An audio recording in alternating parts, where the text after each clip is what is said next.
Depois da Assembleia Geral das Nações Unidas, o clima parece ter mudado para valer em termos de como os líderes do Ocidente se comportam com a Ucrânia.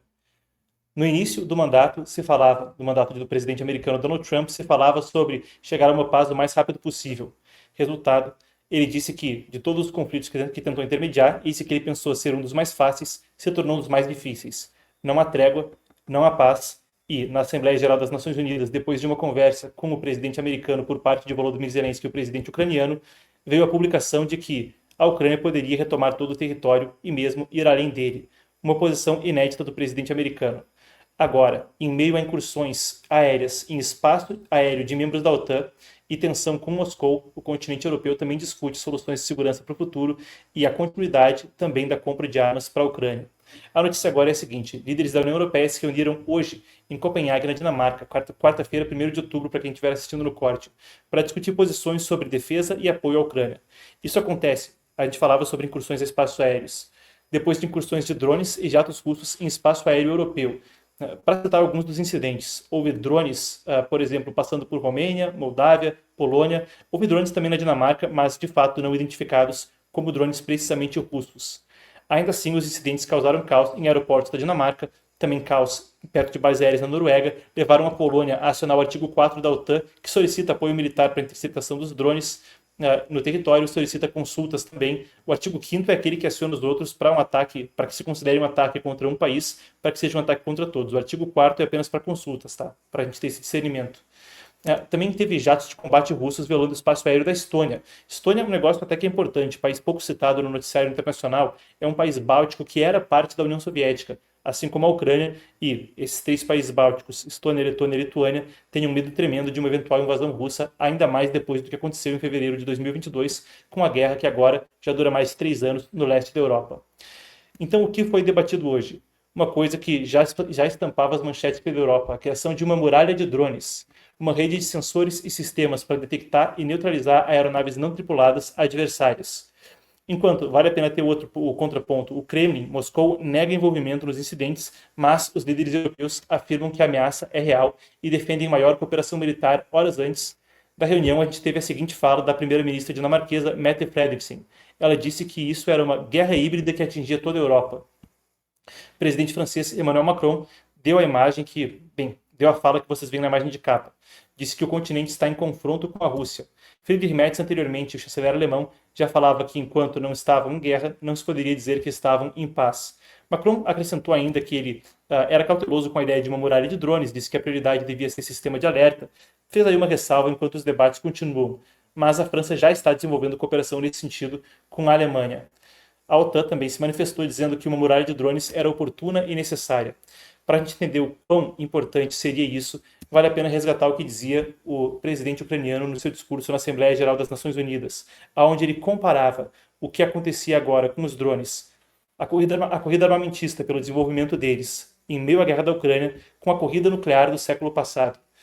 Ele dizia que era mais barato investir em defesa agora do que investir em escolas subterrâneas, em hospitais subterrâneos depois, simplesmente porque não seria possível viver sobre a terra com a ameaça constante de drones. E também se colocou à disposição para participar disso aí. Ele falava recentemente na segunda-feira, e a gente cobriu aqui no Epoch Times, sobre a possibilidade de a Ucrânia entrar fornecendo a tecnologia e entrar fornecendo mesmo os drones para um eventual escudo desse tipo. A Rússia e a Ucrânia têm as duas desenvolvido massivamente a tecnologia de drones. Rússia até junto com os drones Shahed do Irã, que são coisa de ponta, que pode alcançar hoje basicamente toda a Europa, chegando aí da Noruega a Catalunha, no nordeste da Espanha, podem alcançar quase todo o continente, o que até ajuda a gente a entender esse contexto. A primeira-ministra italiana, Giorgia Meloni, também disse que, embora essa fronteira leste, onde tem Polônia, Estônia e Lituânia, e as ameaças recentes, as invasões de espaço aéreo que a gente vinha descrevendo, ela disse que a defesa europeia também não podia esquecer o flanco sul, que envolvia países como a Itália, a Espanha e a Grécia. Ela disse que era preciso agir com a cabeça fria e não responder a provocações. A gente tem aqui trecho da coletiva da premier italiana, vamos conferir. Si tiene ancora tra qualche settimana in uno scenario che tutti conosciamo, uno scenario che continua a essere uno scenario di provocazione. Io ho già detto qualche giorno fa in un altro punto stampa perché ritengo che queste provocazioni aumentino.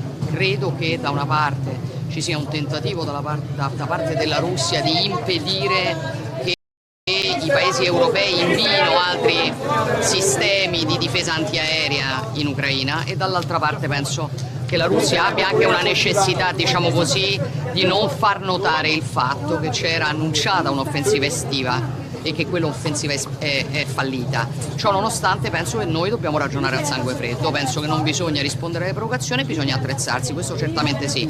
Una cosa che va detta sui droni, sui muri, è che noi ci dobbiamo ricordare che i confini dell'alleanza sono molto estesi. Per cui se facciamo l'errore di guardare solo al fianco est e di dimenticare per esempio che esiste un fianco sud, rischiamo di non essere risolutivi. In ogni caso è sicuramente una discussione che sarà molto ampia, come lei sa non sono previste conclusioni, quindi si consente anche una discussione molto franca, molto nel merito. Bom, aí está então. Para a gente prosseguir com a discussão, eu quero trazer uma fala que a gente até já noticiou anteriormente, quando a gente foi a fundo na questão do leste europeu pela última vez, na segunda-feira.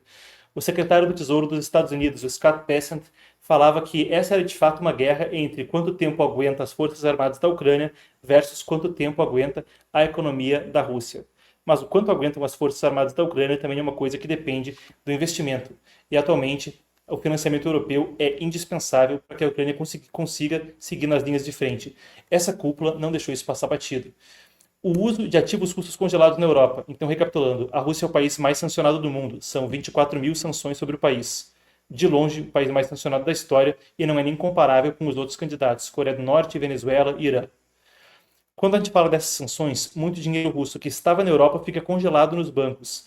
O debate tem se intensificado, uma ideia que já foi flutuada fazia tempo no bloco. A ideia de usar o dinheiro russo congelado para financiar um empréstimo bilionário à Ucrânia. Uma proposta que foi criticada pela Rússia como se fosse um roubo. Mas a principal diplomata da União Europeia, a Kaja Kallas, disse que, sem usar esses recursos, a conta acabaria recaindo sobre os contribuintes europeus. Afinal de contas, um escudo de drones não soa como nada barato.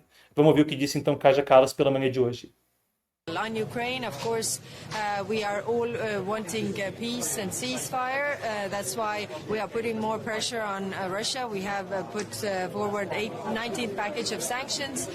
We are also discussing reparations loan from the frozen assets so that we can really help Ukraine to defend themselves in this difficult situation. The reparation loan is based on the frozen assets, so it's based on the Russian assets actually, and the system is so that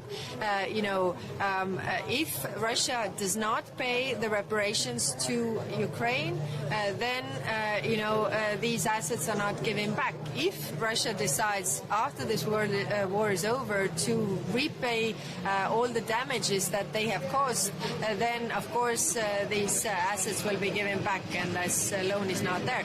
But if we don't take those assets into account, then it's on our taxpayers, that's for sure. Então vai depender dos nossos contribuintes, isso com certeza, foi o que disse Kaja Kallas. Ela ainda falou que, pelo direito internacional, pagar os danos seria responsabilidade da Rússia. Agora, até esse momento, a União Europeia e os Estados-membros já destinaram mais de 177,5 bilhões de euros em assistência à Ucrânia. O Trump fala em número mais alto, acho que ele fala 350 bilhões, mas o número do presidente americano não confere com outras estimativas. Seria o equivalente a 1,1 trilhão, melhor dizendo, de reais na cotação de hoje. Bem, a gente aguarda os próximos passos.